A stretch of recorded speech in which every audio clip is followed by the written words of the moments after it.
এই নির্বাচন বাংলার হিন্দুদের অস্তিত্ব রক্ষার নির্বাচন। এই নির্বাচন ভারত মাতার একটা প্রদেশ হিসেবে দেশকে শক্তিশালী করার নির্বাচন। কারণ আমরা এই নির্বাচনে যদি এদেরকে পরাস্ত না করতে পারি তাহলে পশ্চিমবঙ্গ কার্যত বাংলাদেশে পরিণত হবে। জামাতের রোগ ঢুকে গেছে এখানে। এইভাবে প্রত্যেকটা পুজো পার্বণে মূর্তি ভাঙা, পুজো করতে বাধা দেওয়া, এটা আমরা বিগত দিনে দেখিনি।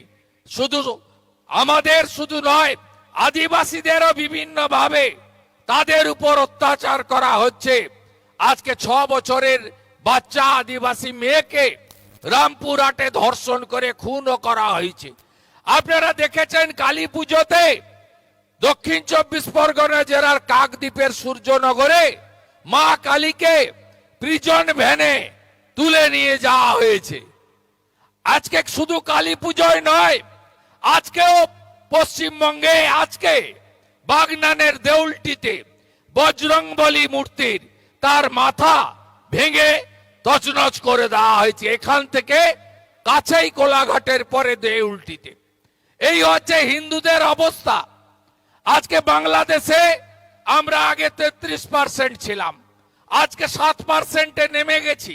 আজকে পশ্চিমবঙ্গে আমরা 85% হিন্দু ছিলাম, আজকে 60%-এর কাছাকাছি আমরা নেমে গেছি। আমাদের অস্তিত্ব বিপন্ন হওয়ার পথে যাচ্ছে। এর কারণ হলো যাহা মোল্লা ইউনুস তাহাই খালা মমতা। এরা সীমান্তে আমাদের ভারত সরকারকে বেড়া দিতে দেয় না। বেড়া দিতে না দিয়ে তারা হু করে বাংলাদেশি মুসলিম অনুপ্রবেশকারী ঢুকিয়ে বাংলার ডেমোগ্রাফিকে বদলে দেওয়ার কাজ করছে। তাই আপনাদের জোট বেঁধে এই শক্তিকে পরাস্ত করতে হবে। আপনাদের হকের অধিকারের জন্য কোথাও উন্নয়ন নেই, রাস্তাঘাট নেই, পানীয় জল নেই, স্বাস্থ্য পরিষেবা নেই, স্কুলগুলো লাইন দিয়ে বন্ধ হচ্ছে। 15 বছরে মমতা ব্যানার্জি কি কি করেছে অল্প কথায় শুনে রাখুন। 19,000 স্কুল বন্ধ হয়েছে মমতা ব্যানার্জির রাজত্বে। গত 1 বছরে 8,200 বিদ্যালয় বন্ধ হয়েছে। আপনার এলাকায় নো টিচার, 1 টিচার, 2 টিচারের কত স্কুল আছে দেখুন। কেউ সরকারি স্কুলে যায় না। যাদের পয়সা আছে তারা দিল্লি বোর্ডের স্কুলে পাঠিয়ে দিচ্ছে ছেলে মেয়েদের।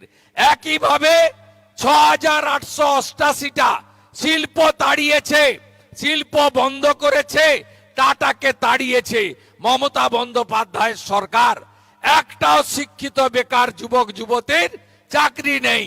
শেষ এসএসসি 2015, শেষ পিএসসি 2017। আজকে পশ্চিমবঙ্গে সবাই জেনে গেছে এই মুখ্যমন্ত্রী থাকলে পড়াশোনা করে কোনো লাভ নেই, চাকরি হবে না। 51টা কর্ম বিনিয়োগ কেন্দ্রে তালা লাগানো হয়েছে এবং 2,15,00,000 বেকার হয়েছে।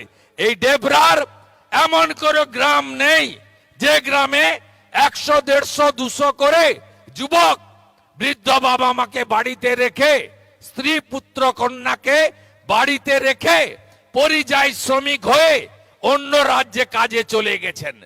আপনার ডেবরাতে আপনারা জানেন 60 লক্ষের বেশি রাজ্যে পরিযায়ী শ্রমিক আজকে মমতা বন্দ্যোপাধ্যায়ের রাজত্বে। অন্যদিকে আয়ুষ্মান ভারত চালু করতে দেয়নি, 5 লাখ টাকা পর্যন্ত চিকিৎসা। প্রধানমন্ত্রী ফসল বীমা যোজনা চালু করতে দেয়নি। বেটি পড়াও বেটি বাঁচাও চালু করতে দেয়নি।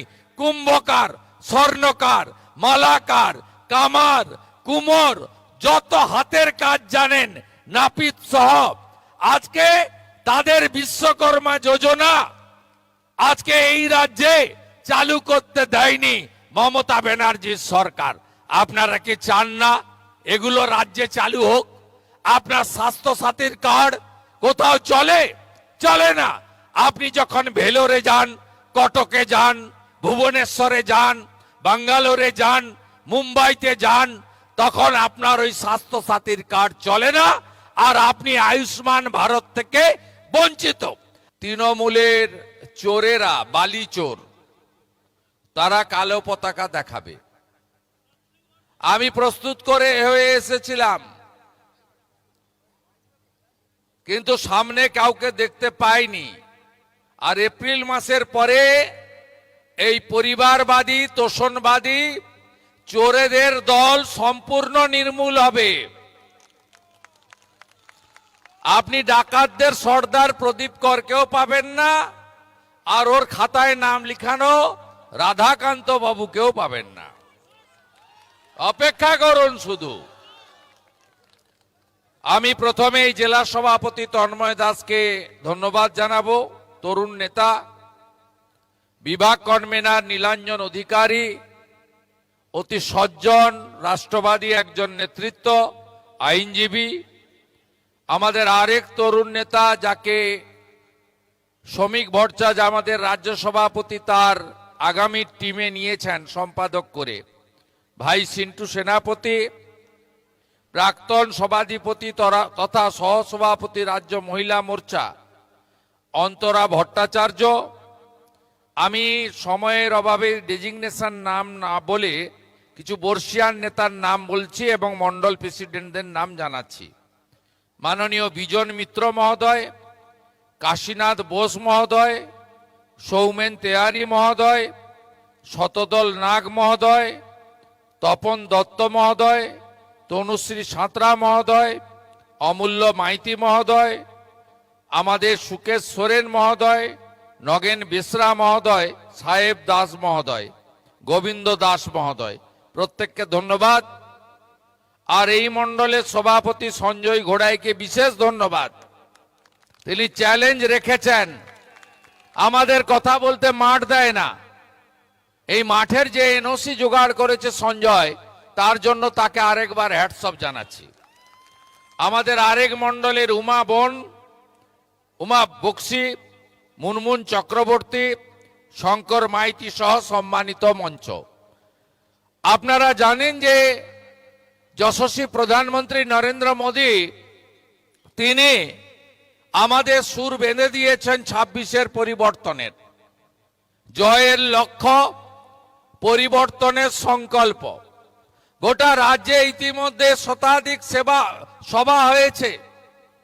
ভারতীয় জনতা পার্টির প্রমুখ 15-20 জন নেতৃত্ব, সাংসদ, বিধায়ক, রাজ্য সভাপতি, কেন্দ্রীয় মন্ত্রী, আমরা জনতা দুয়ারে দুয়ারে গিয়ে এই ধরনের বিধানসভা ভিত্তিক সমাবেশের মধ্য দিয়ে এই বাংলার পরিবর্তনকে সুনিশ্চিত করার কাজ করছি।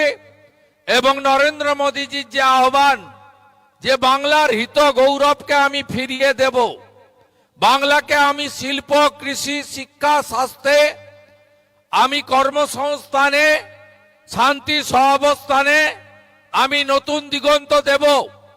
তিনি দমদমে সভা থেকে উদাত্ত কণ্ঠে বলেছেন, আমি গ্যারেন্টার, এই বাংলাকে আমি নবরূপে সজ্জিত করতে চাই।